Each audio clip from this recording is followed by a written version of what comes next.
తినే బోషుడి నేను పిలవంగానే నువ్వు వచ్చినావు కదా అని వాడు ఎన్ని కండిషన్లు పెడతాడు. అది తీసుకుపోయిన అడుకుంటాలా సిగ్గు. రేపు నన్ను కూడా కట్టుకున్న పెనిటి ఇన్ని సంవత్సరాలు వాడితోటి కాపురం చేసి ఇద్దరు కలిసి కష్టపడి సంపాదించిండ్రు. ఇవాళ నేను ఇట్లా రానంగానే వస్తుందంటే వాడు కూడా ఒక్కసారి ఆలోచించాలి. అరే నువ్వు తీసుకుపోయేటోని కానీ ఈసారి మరి ఏ కుక్కర్లో పెడుతుందో గ్రైండర్లో పెడుతుందో మంచిగా చూసుకో, లేకపోతే ఇంట్లోనే బాత్రూంలో అడుగున తోవేనే పెడుతుందో మూటలాగా ఎతకపోయి ఏరే దేశాన్ని కూడా పడేస్తారు. జాగ్రత్త. ఎవరు చేసుకున్నా చేసుకోకపోయినా కానీ ఒక పెళ్లి చేసుకొని వేరే ఫ్యామిలీ అయినాక ఇలాంటి పనులు ఒక ఆడకూతురు చేయకూడదు.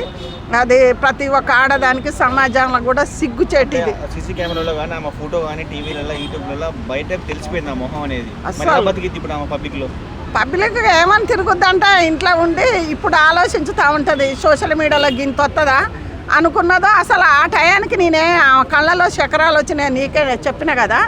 అందు గురించి ఇప్పుడు ఆలోచించుద్ది. జీవితం సగం నష్టపోయినాక అయ్యో చక్కని మొగడు పోయినాక నాకేంటి, అడిపోయినాక వాడు కొడతా తిడతా లేతా కారం గట్టలే తినే బోషుడి నేను పిలవంగానే నువ్వు వచ్చినావు కదా అని వాడు ఎన్ని కండిషన్లు పెడతాడు.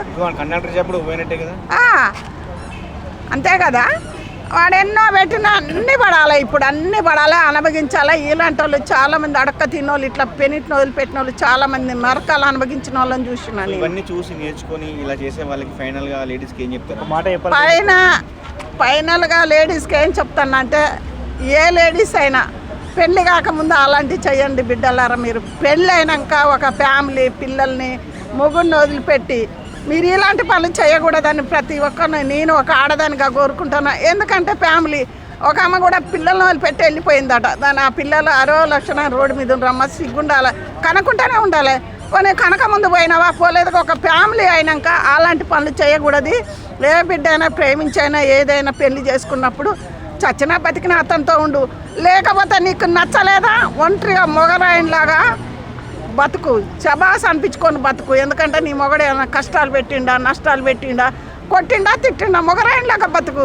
సమాజం కూడా అయ్యో పెనిటిని వదిలిపెట్టి మొగరాయిలాగా బతికిందని అదొక పేరు ఉంటుంది సమాజంలో. కానీ ఇలాంటి పనులు చేయకూడదని ప్రతి ఒక్క ఆడపిల్లలు సర్వే జరిగిందమ్మా. అందులో అంటే కేవలం ఈ 6 నెలల్లోనే 545 ఆడవాళ్ళు ఇలాగే చేశారని ఒక సర్వే తెలిపింది.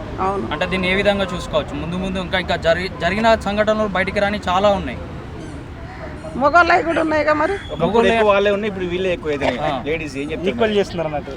వీకల్ అని కాదు కానీ వాళ్ళు కూడా చూచి వీళ్ళు కూడా నైట్ సెల్లు పట్టుకొని నైట్ అంతా సెల్లులే వీళ్ళు ముఖాలు పెడుతున్నారు. ఇంకో మాట పబ్లిక్గా పచ్చిగా చెప్పను. ఎందుకంటే చేసుకున్న భార్య అయినా ఎవరైనా షూటింగ్లో ఎటైనా పోయి ఒక ఆమె చెప్తాను నేను కురుదుగా విన్నా. వాళ్ళ భార్య ముఖం కూడా అటు లేపి చూడకుండా వీడి పని వీళ్ళే చేసుకుంటే వాళ్ళ పనులు వాళ్ళు చేసుకుంటారు.